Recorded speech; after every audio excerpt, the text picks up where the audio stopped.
Good morning class. आज जो हम चैप्टर करने जा रहे हैं वो है आपके बुक का चैप्टर नंबर 2, रोगी का आहार।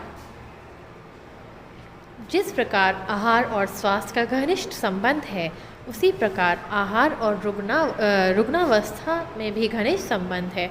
संतुलित भोजन जहाँ मनुष्य के स्वास्थ्य को बनाए रखने के साथ साथ उसे रोगों से बचाए रखता है, वहाँ रुग्णावस्था में उपचार को शीघ्रता प्रदान करता है। तो बच्चों, इसका मतलब है कि जैसे कि हमारे खाने का और हमारे स्वास्थ्य का एक अटूट रिश्ता होता है। हमारा खाना अच्छा होगा तो हमारा स्वास्थ्य ठीक रहेगा। इसी प्रकार हमारा जो खाना है उससे हमारी जो रुग्णावस्था है, मतलब रोग की अवस्था, जब हम बीमार होते हैं, उसका भी एक घनिष्ठ संबंध होता है। कैसे होता है? क्या होता है बच्चों, जो संतुलित भोजन होता है वहाँ जो एक तरफ मनुष्य को स्वास्थ्य बनाए रखने में हेल्प करता है, वहीं उसे रोगों से भी बचाता है। और क्या होता है, जब हम रुग्णावस्था में होते हैं, मतलब रोग की अवस्था में होते हैं, बीमार होते हैं, तब ये क्या करता है, जो हमारा उपचार चल रहा होता है, जो हमारी ट्रीटमेंट चल रही होती है, उसे शीघ्रता प्रदान करता है। संतुलित भोजन उसे जल्द से जल्द हमें ट्रीट होने में हेल्प करता है। रोग की स्थिति में रोगी का आहार निम्नलिखित बातों पर निर्भर करता है: रोग का प्रकार, रोगी की पौष्टिक आवश्यकताएं और रोगी की पाचन क्षमता। तो अब इन बातों को ध्यान में रखते हुए रोगी को हम 3 तरीके का आहार दे सकते हैं, जो है पूर्णतः तरल आहार, मतलब कि पूरी तरीके से लिक्विड फॉर्म में हम उसे देते हैं आहार। उसके बाद है अर्ध तरल आहार, मतलब कि ये थोड़ा सा लिक्विड होता है और थोड़ा सा सॉलिड कंटेंट होता है, मतलब कि गाढ़ा टाइप हो सकता है, बहुत ज़्यादा लिक्विड नहीं होता है। और इसके बाद है कोमल आहार। कोमल आहार लिक्विड नहीं होता है बट सॉफ्ट होता है, जो आराम से हमारे शरीर में जाके पच जाए और जिसे चबाने के लिए हमें ज़्यादा मेहनत ना करनी पड़े। तो सबसे पहले हम जानेंगे पूर्णतः तरल आहार के बारे में। पूर्णतः तरल आहार: जब रोगी अत्यंत गंभीर स्थिति में होता है और ठोस भोजन खाने में असमर्थ होता है, तब उसे पूर्णतः तरल आहार दिया जाता है। तो बच्चों, क्या होता है, जब रोगी ऐसी अवस्था में है जहां वो भोजन चबा नहीं सकता और बहुत ज़्यादा उसकी हालत गंभीर है, तो उसे पूर्णतः तरल आहार दिया जाता है। ये गंभीर रूप से के अतिसार, पेचिश व ऑपरेशन के तुरंत बाद रोगी को दिया जाता है। पूर्णतः आहार जो है वो केवल रोगी की स्थिति सुधरने तक 1 या 2 दिन तक ही देना चाहिए, इससे ज़्यादा नहीं देना चाहिए, नहीं तो शरीर जो है रोगी का, उसमें न्यूट्रिएंट्स की और हमारी जो एनर्जी है उसकी कमी हो जाएगी, जो रोगी के लिए अच्छा नहीं है।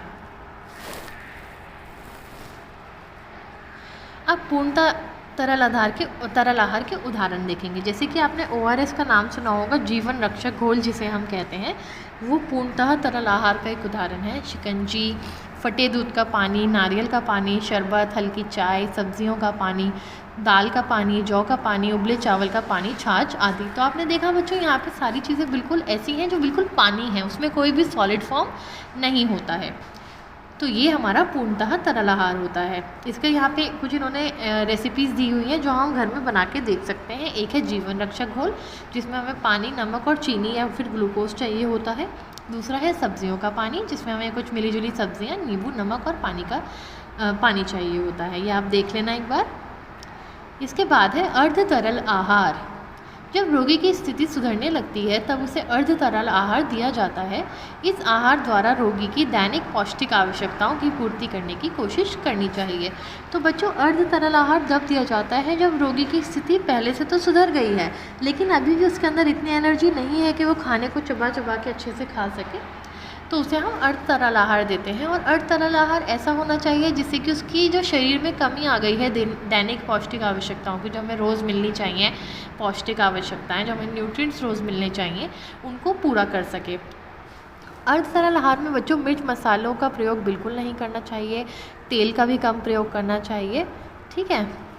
पूर्णतः तरल आहार की तरह ही इसमें भी तरल पदार्थों का प्रयोग करते हैं, परंतु ये थोड़ा सा गाढ़ा रूप होता है, जिससे रोगी को चबाने की ज़रूरत नहीं पड़ती और ये आसानी से पच भी जाता है। इसके कुछ उदाहरण देख लेते हैं। इसके उदाहरण में जैसे कि सब्जियों का शोरबा, तरल कस्टर्ड, साबूदाने की पतली खीर, पतली दाल। अब आप देख रहे हो कि उसमें तो बिल्कुल ही पानी पानी वाली चीज़ें थी, इसमें थोड़ी सी गाढ़ी चीज़ें आ गई हैं, जैसे पतली खीर साबूदाने की, पतली दाल, दूध, कस्टर्ड। तो अब आप खुद कंपेयर कर सकते हो कि पूर्णतः तरल आहार में कैसी चीज़ें हैं और अर्ध तरल आहार में कैसी चीज़ें हैं। अब बच्चों ये है कि अर्ध तरल आहार को हम कैसे अधिक पौष्टिक बना सकते हैं रोगी के लिए।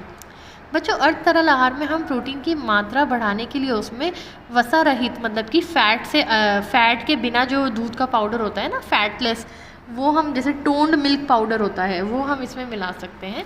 अंडा या अंडे की सफ़ेदी भी मिला सकते हैं। अर्ध तरल आहार में कैलोरी की मात्रा बढ़ाने के लिए ग्लूकोज, मक्खन, क्रीम आदि मिलाया जा सकता है। इसमें 2 अर्ध तरल आहार की रेसिपी दी हुई है, एक है कस्टर्ड और दूसरी है साबूदाने की खीर। इसके बाद आता है कोमल आहार। बच्चों जब रोगी की स्थिति में काफ़ी सुधार आ जाता है तो उसे कोमल आहार दिया जाता है। कोमल आहार जो होता है ये थोड़ा ये लिक्विड फॉर्म में नहीं होता है, होता सॉलिड फॉर्म है, बट सॉफ्ट बनाया जाता है ताकि रोगी को ज़्यादा दिक्कत ना हो उसे चबाने में। इससे क्या होता है कि रोगी का जो पाचन संस्थान है, जो डाइजेस्टिव सिस्टम है, उस पर ज़्यादा भार नहीं पड़ता है और रोगी की पौष्टिक आवश्यकताएं भी पूरी हो जाती हैं। कुछ कोमल आहार के उदाहरण देख लेते हैं, जैसे कि नरम चावल, खिचड़ी, सूजी की खीर, नरम दलिया, अच्छी तरह से गली हुई सब्जियां, दाल, छिलके व बीज रहित फल। ठीक है, तो ये सब इसमें आ जाते हैं हमारे कोमल आहार में। कोमल आहार बनाते समय हमें कुछ बातों का ध्यान रखना चाहिए, वो देख लेते हैं। खाद्य पदार्थों को भली प्रकार गलाकर नरम कर लेना चाहिए जिससे रोगी के पाचन संस्थान को कष्ट ना हो। ये हमने अभी डिस्कस किया है। रेशे वाली सब्जियों व फलों को गलाकर छानकर रेशा अलग करके रोगी को देना चाहिए, जैसे हरी पत्तेदार सब्जियों को पकाकर छानकर प्रयोग करना चाहिए। इसके बाद है खाद्य पदार्थों को पकाने के लिए उतना ही पानी प्रयोग करना चाहिए जितना ज़रूरी है। रोगी को आहार थोड़ी थोड़ी मात्रा में थोड़े थोड़े समय के पश्चात देना चाहिए जिससे रोगी के डाइजेस्टिव सिस्टम, जो पाचन संस्थान है, उस पर ज़्यादा भार ना पड़े। आहार को पौष्टिक बनाने के लिए दूध से बने पदार्थों का प्रयोग अधिक करना चाहिए। अब यहाँ पे इन्होंने 2 एग्जाम्पल दे रखे हैं, रेसिपीज़ दे रखी हैं कोमल आहार की। एक है खिचड़ी, ठीक है, और दूसरा है नमकीन पौष्टिक दलिया। तो बच्चों यहाँ आपका ये 2nd चैप्टर कंप्लीट होता है। सब बच्चे इसे अच्छे से समझेंगे